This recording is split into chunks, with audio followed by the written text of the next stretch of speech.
Zuek ere bai.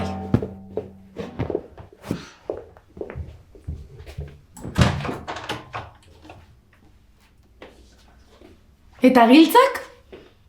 Ixo.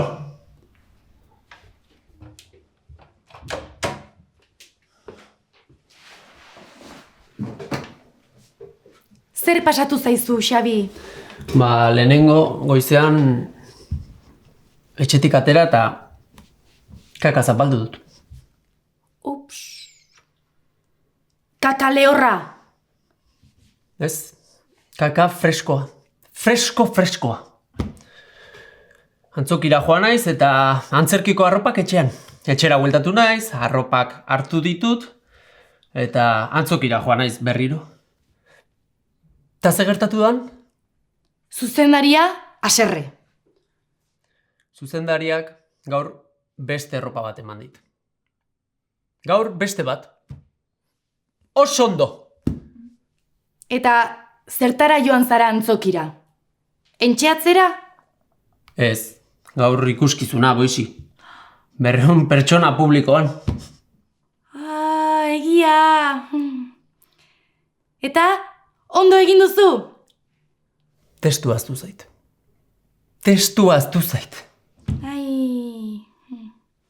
Baina, giltzak non galdu dituzu? Antzokitik atera naiz, autobusa ikusi dut, eta korrika hasi naiz. Korrika hasi naiz, eta giltzak poltsikotik erori zaizkit.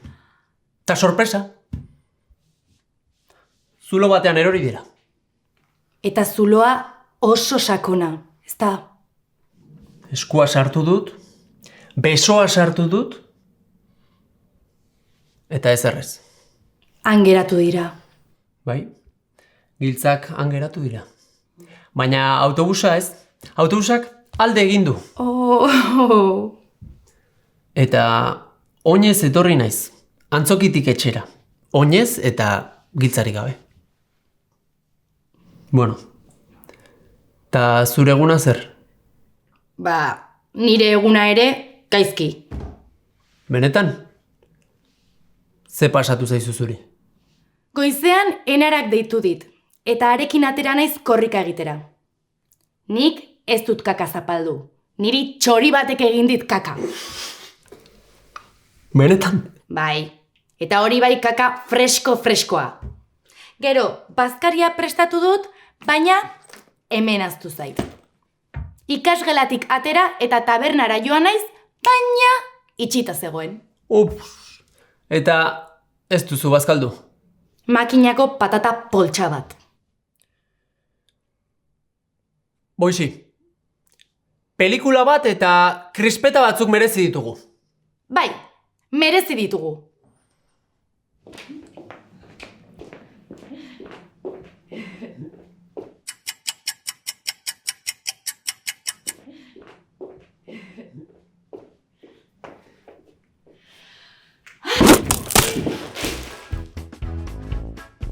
Kaka zarra.